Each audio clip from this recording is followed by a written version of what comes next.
Marilyn Howshall of Empowered Hearts Ministry, ministering revival and reformation to the family for 30 years.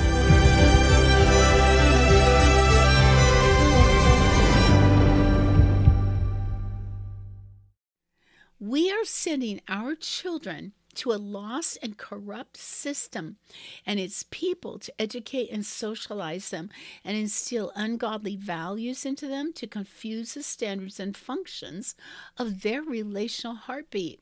In other words, we sent our kids to schools that are sponsored by a wicked agenda and supported by the government, and that would prevent our children's spiritual maturity from coming forth. You know, our founding fathers insisted that government is evil.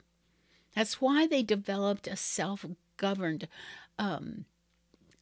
constitution and Bill of Rights and political structure. A self-government by the people was the only safeguard that would save us from tyranny. Governments never operate in the best interests of the people. This is another deception. And here we were handing our children over to the government, thinking that they were going to do right by them. Remember, Reformation is always about government and how people govern and are governed by others. Church leaders would like you to think that prayer being restored to schools is the extent of the Reformation that we all need. Remember, prayer and Bible reading in school was merely a concession made by the Department of Education.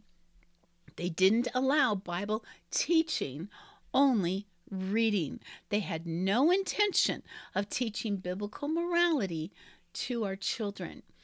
Restoring prayer to school is merely another band-aid approach to a much more serious problem. It is so oversimplified. I hope you can see this. The state school system is too powerful to be overcome with a little side dish of Christianity. Students and parents who pray are not involved in the decision-making business of the NEA.